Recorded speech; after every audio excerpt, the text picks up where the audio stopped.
আসসালামু আলাইকুম সবাইকে। আশা করি সকলে অসংখ্য ভালো আছেন। আলহামদুলিল্লাহ আল্লাহর রহমতে আমিও ভালো আছি।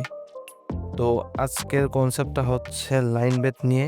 আপনারা সম্পূর্ণ ভেরিফাইড লাইনবেট অ্যাকাউন্ট যারা প্রবাসে আছেন তারা কিভাবে অ্যাকাউন্টটা খুলতে পারেন এবং ভেরিফাই করতে পারেন। আজকে এই টপিকটি নিয়ে আলোচনা করব এবং সম্পূর্ণ ভিডিওর মাধ্যমে সুন্দরভাবে আপনাদেরকে বুঝিয়ে দেব কিভাবে আপনারা এই অ্যাকাউন্টটি খুলতে পারবেন এবং ভেরিফাই করতে পারবেন। আপনারা ভোটার আইডি কার্ড কাজে লাগাবেন নাকি পাসপোর্ট কাজে লাগাবেন নাকি অন্য কিছু কাজে লাগাবেন, কোনটা কাজে লাগিয়ে ভেরিফাই করবেন, আজকের এই ভিডিওতে সকল কিছু দেখিয়ে দেব। তাই যারা অ্যাকাউন্ট খুলতে চাচ্ছেন তারা আমার এই ভিডিওটা সম্পূর্ণ দেখবেন, আমার একটা রিকোয়েস্ট রইল। তো বেশি দেরি না করে চলুন ভিডিওটা শুরু করা যাক। প্রথমে আপনাকে যে কাজটি করতে হবে, গুগল থেকে লাইনবেট অ্যাপসটি ডাউনলোড করে নিতে হবে। এটি কিন্তু প্লে স্টোরে পাবেন না, গুগলে গিয়ে লিখবেন লাইনবেট অ্যাপস ডাউনলোড, তাহলে চলে আসবে। প্রথম লিঙ্ক থেকে ডাউনলোড করে নেবেন। ডাউনলোড করে নেওয়ার পরে ওপেন করবেন। ওপেন করার পর দেখবেন আমার যেমন ইন্টারফেস দেখিয়েছে আপনার ঠিক একই রকম ইন্টারফেস দেখাবে। এইখান থেকে আপনাকে প্রথমে অ্যাকাউন্টটা খুলে নিতে হবে, তারপরে ভেরিফাই করতে হবে। তো অ্যাকাউন্টে খোলার সময় একটু সতর্কতা অবলম্বন করবেন। যেমনভাবে আমি খুলি ঠিক তেমনভাবেই খোলার চেষ্টা করবেন। দেখেন উপরে দুইটি অপশান এসেছে, একটা আছে রেজিস্ট্রেশন আর একটা আছে লগ ইন। তো এইখান থেকে আপনি ডিরেক্ট রেজিস্ট্রেশনে ক্লিক করবেন, যেহেতু আপনি আইডি খুলতে চাচ্ছেন বা রেজিস্ট্রেশন করতে চাচ্ছেন, সুতরাং রেজিস্ট্রেশনে ক্লিক করবেন। রেজিস্ট্রেশনে ক্লিক করার পর এইখান থেকে একদম উপরে ইন ওয়ান ক্লিক এটাতে ক্লিক করবেন। এখানে আপনাকে একটা ইন্টারফেস দিবে। তো এইখানে এই ইন্টারফেসটা আপনাকে পূরণ করতে হবে। তো এইখানে আমি আপনাকে একটা সতর্কবার্তা দিই, আপনারা যেহেতু প্রবাসী সুতরাং অন্য দেশে আছেন, তো এইখানে অবশ্যই আপনাকে বাংলাদেশটা সিলেক্ট করতে হবে। এই যে দেখেন এখানে আমার বাংলাদেশ অলরেডি সিলেক্ট আছে। এখান দিয়ে আপনি ক্লিক করবেন। ক্লিক করার পর আপনি যে দেশেই থাকেন, কানাডা, ইউরোপ, আমেরিকা যেখানেই থাকেন, এখানে ক্লিক করে বাংলাদেশটা সিলেক্ট করে নেবেন। যেহেতু আপনি বাংলাদেশি সুতরাং বাংলাদেশে অ্যাকাউন্ট খুললে আপনার ওইটা বেটার হবে। তো তারপরে এখান থেকে বিডিটি অর্থাৎ বাংলাদেশি টাকাটা সিলেক্ট করে নেবেন। তারপরে এইখানে দেখেন প্রোমো কোড।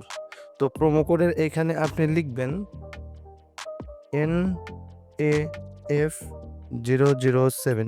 একটু ভালো করে খেয়াল করে দেখুন, NAF007 সব কয়টা বড় হাতের লিখবেন।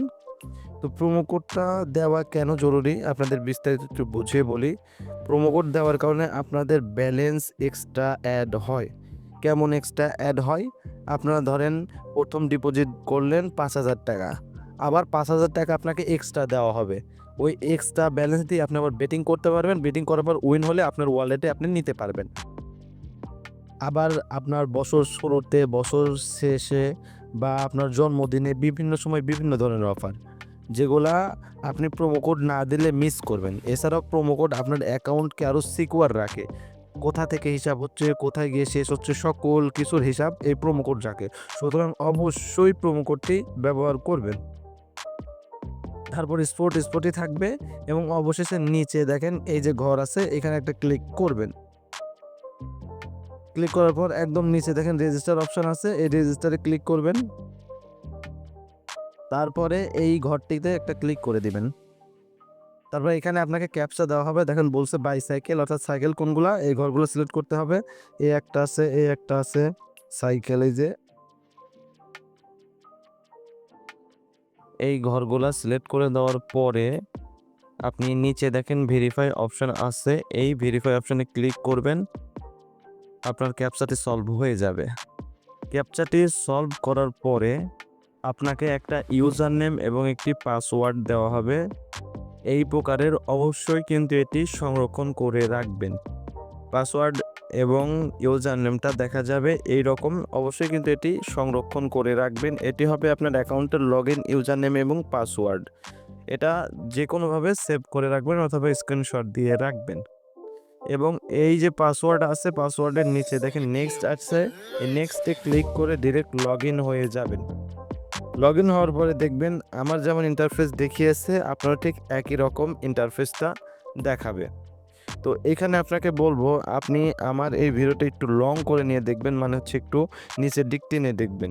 আমি একদম খারাপ ভিডিও ছাড়ছি, মানে একদম একটু নিচে টান দিয়ে একটু লং করে দেখবেন, তাহলে লেখাগুলো বড় দেখা যাবে, আপনি বুঝতে পারবেন ভালোভাবে। তো এখানে দেখবেন লগ ইন করার পর আমার যেমন ইন্টারফেস দেখাচ্ছে আপনারা একই রকম ইন্টারফেস দেখাবে। তো এখান থেকে আপনাকে ভেরিফাই করতে হবে। ভেরিফাই করার জন্য একদম নিচে দেখেন মেনু বার আছে, তো এই মেনু বারে ক্লিক করবেন। ক্লিক করার পর একদম উপরে দেখেন আছে আপনার আইডি, তো এই আইডি নাম্বারে ক্লিক করবেন। তো এইখানে আসার পরে এখানে আপনাকে একটা কাজ করতে হবে। এই যে দেখেন এইখানে আছে ইমেল, তো এই ইমেলটা আপনাকে অ্যাড করতে হবে। তো ইমেলের এখানে যে লিঙ্ক আছে লিঙ্কে ক্লিক করে আপনি অ্যাড করবেন। তো আপনাকে শুধু এই ইন্টারফেসে লিঙ্কটাই ইমেলটাই অ্যাড করতে হবে, আর কোনো কিছু অ্যাড করবেন না আপনি। কারণ আপনি যেহেতু বাইরে থাকেন, যদি ফোন নাম্বার আমাদের দেশের ফোন নাম্বার ওই দেশের ফোন নাম্বার আলাদা হয়। নিচে দেখেন এই যে ফোন নাম্বার আছে, এই ফোন নাম্বারটা কিন্তু অ্যাড করতে যাবেন না, আমি আগেই বলতেছি। তো ইমেল অ্যাড্রেসটা এখানে দিবেন, দেওয়ার পরে আপনার ফোনে যে ইমেল আছে ওই ইমেলে একটা কোড যাবে, তারপরে নিচে সেভ অপশন আসবে, সেভ দিয়ে আপনার ইমেল অ্যাড্রেসটা অ্যাড করে নেবেন।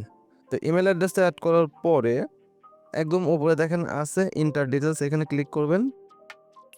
ক্লিক করার পর এখানে আপনাকে আপনার ব্যক্তিগত কিছু পরিচয় আছে সেইগুলো দেওয়া লাগবে। তো দেখেন এখানে আমি যেভাবে বলি আপনি ঠিক সেইভাবে পূরণ করার চেষ্টা করবেন। এখানে সারনেম আছে, আপনার ভোটার আইডি কার্ডের যে নামটি আছে সেই নামটি এখানে দিবেন। তার ফার্স্ট নেম, আপনার নামের সামনে যে নাম থাকে অর্থাৎ মোহাম্মদ বা যে কোনো কিছু, তো সেখানে দিবেন, না থাকলে না দিবেন। তারপর আছে পেট্রিয়টিক নেম, এখানে আপনার নামের শেষে অর্থাৎ ধরলাম আপনার নাম কাজেম উদ্দিন, তো কাজেমের পেছনে যে উদ্দিনটা আছে সেই উদ্দিনটা এখানে লিখবেন, মানে হচ্ছে আপনার নামের পেছনে যে অংশটা আছে সেটুকু লিখবেন। তারপর আছে ডেট অফ বার্থ, এটা হচ্ছে জন্ম তারিখ, তো আপনার জন্ম তারিখটি এখানে লিখে দেবেন, ভোটার আইডি কার্ডে দেখবেন লেখাই আছে। তারপর আছে প্লেস অফ বার্থ, এখানে আপনি লিখবেন বাংলাদেশ। তারপর আছে দেখেন রিজিয়ন, এখানে একটা ক্লিক করবেন। ক্লিক করার পরে আপনার যে বিভাগ আছে বিভাগটি এখানে সিলেক্ট করে দিবেন। তারপর আছে সিটি, তো সিটির এখানে ক্লিক করবেন। ক্লিক করার পর আপনার যে জেলা আছে ওই জেলাটা এখানে সিলেক্ট করে দিবেন। তারপর রেসিডেন্স অ্যাড্রেস, তো রেসিডেন্স অ্যাড্রেসটা হচ্ছে আপনার বাড়ির অ্যাড্রেস বা আপনার যে গলি আছে গলির অ্যাড্রেস বা আপনার পাড়ার অ্যাড্রেস। তো এখান থেকে আপনার যে গলি বা পাড়া আছে সেটা এখানে লিখবেন আপনি। তারপর আছে দেখেন ডকুমেন্ট টাইপ, তো এখানে একটা ক্লিক করবেন। ক্লিক করার পরে দেখবেন এইখানে অনেক কয়েকটা অপশন এসেছে। এখানে যে passport, ID document, national ID card. আপনি যদি পাসপোর্ট দিয়ে করতে চান তাহলে করতে পারেন, তবে আমার থাকবে আপনি ন্যাশনাল আইডি কার্ড দিয়ে করেন, এটা অনেক সোজা। তো এখানে ন্যাশনাল আইডি কার্ড ক্লিক করবেন। তারপরে এই যে আছে দেখেন সিরিজ নাম্বার, এখানে আপনি লিখবেন 1। তারপর আছে ডকুমেন্ট নাম্বার, এখানে আপনার ভোটার আইডি কার্ডের নাম্বার দিবেন। তারপর আছে দেখেন date of issue, date of issue হচ্ছে ইস্যুর ডেট, যেটা আপনার ভোটার আইডি কার্ডের পিছনে দেখেন লেখা আছে ব্যাক সাইডে, ওইটা এখানে উঠাই দিবেন। তারপর আছে ইস্যুড বাই, এখানে আপনি লিখবেন বাংলাদেশ গভর্নমেন্ট। বাংলাদেশ গভর্নমেন্ট লেখার পরে দেখেন আমি লিখি এই যে বাংলাদেশ গভর্নমেন্ট, দেখেন এই যে আমি লিখছি, অবশ্যই এটা লিখবেন। লেখার পরে এই যে নিচে দেখেন সেভ অপশন আছে, তো এই সেভ অপশনে ক্লিক করবেন। সেভ অপশনে ক্লিক করার পর আপনার অ্যাকাউন্টটা টোটালি সেভ হয়ে যাবে আপনি যে ইনফরমেশন দিয়েছেন সেইগুলোর সাহায্যে, অর্থাৎ আপনার অ্যাকাউন্টটা সম্পূর্ণ ভেরিফাই হয়ে যাবে। তো এটাই মূলত বেসিক নিয়ম, যেটার মাধ্যমে আপনি বাহির থেকেও দেশে গেম প্লে করতে পারবেন, দেশের অ্যাকাউন্টে আপনি টাকা ঢোকাতে পারবেন, টাকা উঠাইতে পারবেন এবং সম্পূর্ণ ভেরিফাই রূপে। তো অবশ্যই আমি যেভাবে দেখিয়েছি আপনি চেষ্টা করবেন সেরকমভাবে করার। আর এর মধ্যে যদি কোনো সমস্যা ফেস করেন, বিশেষ করে যে ক্যাপচা মিল করতে, যেটাতে অনেক সময় অনেক ধরনের সমস্যা হয়, তাহলে অবশ্যই আমাকে জানাবেন, তাহলে আমি সলভ করে দেওয়ার চেষ্টা করব।